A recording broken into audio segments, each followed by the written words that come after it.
reçoit Fabrice Cuchet, le responsable de la gestion alternative chez Candriam. Bonjour. Bonjour. Alors on voit un retour de la volatilité maintenant depuis plusieurs mois sur les marchés, à la fois dans des phases de hausse comme dans des phases de baisse. On a des variations quand même parfois assez astronomiques comparées aux précédentes années. Alors est-ce qu'il faut désormais s'habituer finalement à ce nouveau niveau de volatilité ? Tout à fait. Je pense que c'est tout à fait structurel et qu'on est vraiment dans un nouvel environnement pour les marchés. On a vécu des années avec des volatilités faibles. Ce n'est plus le cas. Alors pour plusieurs raisons, je dirais pour 4 raisons principales. La première, elle est macroéconomique. On a des incertitudes sur la croissance aujourd'hui. Alors évidemment sur les pays émergents qui ont tiré pendant 10-15 ans la croissance mondiale, ce n'est plus le cas. Il y a des remises en cause en Chine ou tous les pays exposés aux matières premières. Un deuxième élément fondamental qui explique à mon avis ce retour de la volatilité qui est là pour durer, c'est celui de la divergence des politiques entre les banques centrales. Ouais. Clairement, aujourd'hui, on a la Fed, on a encore eu des événements, des déclarations hier, qui s'apprêtent à remonter ses taux. Et puis de l'autre côté, on a la Banque Centrale Européenne qui est prête à en remettre plus de liquidités. Et ça augmente la volatilité alors selon vous ? Ça augmente la volatilité parce que c'est concomitant à aussi une moindre visibilité sur les discours. On l'a vu en août, septembre, octobre, les déclarations de la Fed qui se sont un peu contredites. Donc je pense que c'est aussi un élément fondamental du regain de volatilité. Un troisième élément, et qui est un peu concomitant à celui-là, c'est un peu la guerre des monnaies. Quand même, l'euro s'est déprécié de 20% par rapport au dollar depuis le début de l'année, c'est énorme. Donc ça rabat un peu les cartes. Et le quatrième élément que j'aimerais souligner, qui est pour moi absolument essentiel, c'est au niveau des acteurs de marché.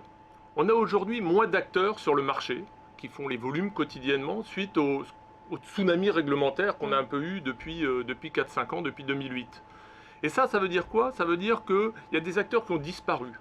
Et la liquidité d'un marché, c'est la présence d'acteurs avec des objectifs différents. Ils sont allés où ces acteurs du coup ? Ils ont réduit leur activité de par des nouvelles réglementations. Par exemple, les banques, les traders, on le sait tous, il y a des contraintes supplémentaires de fonds propres sur les banques, donc on réduit leurs fonds propres alloués au trading. C'est ça ? Ils gardent du cash, en tout cas, ils n'interviennent plus sur les marchés. L'activité des banques sur les marchés est 3 à 4 fois inférieure à ce qu'il était avant 2007. Et c'est fondamental parce que ça veut dire que sur le marché, il y a moins d'acteurs avec des objectifs différents. Et ça a un impact direct sur la liquidité. Donc je pense que ça peut rester comme ça, en l'état justement, cette moindre finalement allocation vers les obligations parce qu'il faut de rendement aussi. Alors après ça, les raisons précédentes expliquent plus de volatilité. Certes, après, les taux valent plus rien, voire même négatifs en Europe. Et donc c'est ça qui explique pour moi cet environnement plus difficile, moins favorable pour les investisseurs, car quelque part, moins de rendement, plus de volatilité.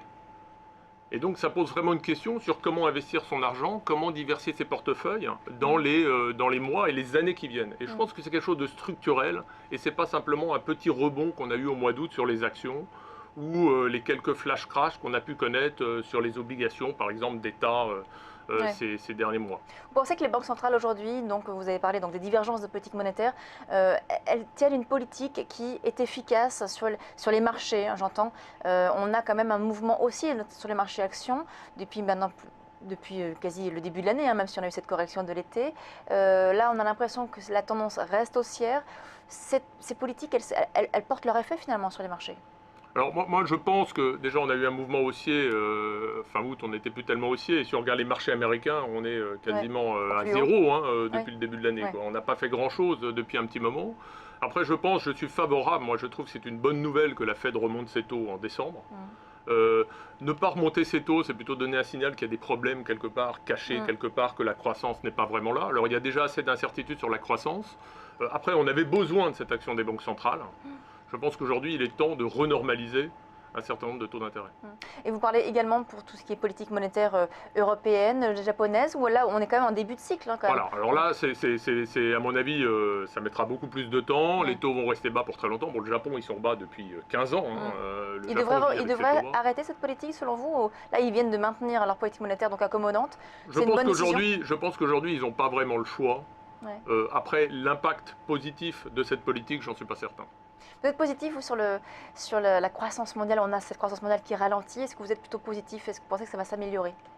Non, je pense qu'on est dans une phase de ralentissement. Je suis plutôt globalement prudent, on va dire, sur les marchés. Je ne m'attends pas à un effondrement des marchés. Mais je pense effectivement que l'environnement dans lequel on est incite à la prudence et que le marché risque de faire des hauts, des bas, d'être beaucoup plus volatile, d'offrir des opportunités, mais les belles années où on gagne 10-15% en ligne droite sont à mon avis derrière nous. Alors justement, vous en parliez, c'est vrai que les investisseurs se posent la question de comment gérer leur portefeuille dans ce contexte d'incertitude. Vous, qu'est-ce que vous recommandez chez Candriam? Alors nous, on pense qu'aujourd'hui, une bonne façon de diversifier ce portefeuille, c'est d'aller vers la gestion à performance absolue. La gestion à performance absolue, c'est la gestion qui ne fait pas référence à un indice de référence. Et quelque part qui profite de plus de volatilité, de plus de dispersion. Et c'est vraiment quelque chose qu'on observe aujourd'hui. On a des entreprises qui vont bien, on a d'autres qui vont moins bien, parce que pour des questions de change, pour des questions d'exposition géographique, etc., etc. Et donc ça crée beaucoup de dispersion, qui a énormément monté. Donc concrètement, la performance absolue, c'est-à-dire vous allez chercher à chaque fois, c'est une sorte de stock picking, de bond picking, comment ça marche? Alors après, c'est des stratégies très variées. C'est un monde très très large. Il y a différents types de stratégies. Soit il y a ce que vous dites, effectivement, des achats ou des ventes opportunistes. Soit il y a des stratégies qui vont se construire leur performance sur l'activité des fusions-acquisitions, par exemple, qui est quand même relativement importante aujourd'hui. Donc on en a tous les jours pratiquement. On a eu Air Liquide encore hier ou avant-hier. Même si au final, finalement, on a quand même souvent des déceptions sur aujourd'hui ces opérations. Alors, les opérations, je dirais qu'avant tout, l'opération, il y en a un certain nombre qui n'arrivent pas à son terme. Donc il y a une sélectivité qui doit être très forte. Le contexte est favorable aux opérations, mais après les marchés ne suivent pas forcément actuellement, on a l'impression. Dans un premier temps, mais aujourd'hui les entreprises, l'argent est pas cher, ils ont accès à l'argent, et la croissance organique est faible. Donc en fait, c'est une opportunité historique pour beaucoup d'entreprises de faire des acquisitions de la croissance externe. Donc après, effectivement, à court terme, effectivement, on a vu hier, Air Liquide, je pense que c'est une bonne opération. Le titre a peut-être baissé à court terme, c'est des arbitrages qui se mettent en place, etc. Mais à terme, c'est une bonne opération. Donc c'est un marché qui offre des opportunités d'investissement. Mais d'autres stratégies, par exemple, des stratégies auxquelles nous croyons beaucoup aujourd'hui, c'est des stratégies de retour à la moyenne. Il y a plus de volatilité, je pense qu'on va avoir des hauts, des bas sur les marchés. Et donc ça veut dire quoi? Il faut plutôt vendre quand ça monte et acheter quand ça baisse. Donc, pour profiter effectivement de cette volatilité. Donc, c'est un certain nombre de stratégies très variées qui sont appelées souvent long short equity, long short crédit, etc. Ça paraît, ce sont des noms quand même souvent pour le néophyte ou en tout cas pour l'investisseur particulier qui peuvent paraître un peu barbares. C'est une stratégie, la performance absolue, qui finalement est réservée aux professionnels ou un investisseur particulier peut aussi avoir ce type de stratégie dans son portefeuille. Un investisseur peut avoir ce type de stratégie. D'ailleurs, ces stratégies sont offertes sous le format du fonds d'investissement classique qu'on peut acheter un peu partout. Après, ce qu'il faut avoir en tête, c'est que la vraie différence, c'est que les gérants à performance absolue n'ont pas un indice de référence. Une gestion classique va essayer de suivre, de faire mieux que le CAC 40 quand il monte et d'essayer de baisser moins quand il baisse. Mais quelque part, va suivre son indice de référence avec un certain delta. Un gérant qui fait de la performance absolue, lui, va chercher, indépendamment des indices, à générer de la performance, va mettre un accent particulier sur la gestion des risques de son portefeuille, et va essayer de trouver des moteurs alternatifs de performance, de rendement. Est-ce que vous auriez des exemples à nous citer pour bien illustrer finalement Par exemple, lorsqu'il y a une OPA avec un acheteur en titre, on va typiquement acheter la cible, vendre. Par exemple, Darty et Fnac. Alors, en l'occurrence, les valeurs ne sont pas cotées aisément traitables comme ça, mais par exemple, sur InBev, l'opération qu'il y a eu dans la bière récemment, on va acheter la cible, vendre l'acquéreur, et on va essayer de capturer le spread qui existe sur ce marché. Et pourquoi il y a ce spread? C'est parce qu'à partir du moment où une OPA est annoncée, il y a des investisseurs qui vont se débarrasser de la cible pour prendre leur profit. Mais elle ne cote pas forcément au prix auquel elle va être payée par l'acquéreur. Donc ça crée des opportunités. D'autres opportunités, c'est ce qu'on appelle la performance relative. Entre Peugeot et Renault, par exemple. C'est le même secteur, alors c'est peut-être pas un bon exemple, mais quelque part, deux valeurs qui devraient bouger un peu avec les mêmes dynamiques de cours, et bien parfois il y en a une qui va un peu plus vite que l'autre, un peu moins vite, donc ça crée des opportunités dites de retour à la moyenne, d'arbitrage entre ces deux valeurs. Donc c'est typiquement ce type de stratégie et qu'on peut décliner aussi sur le crédit, sur les obligations, sur un tas de choses.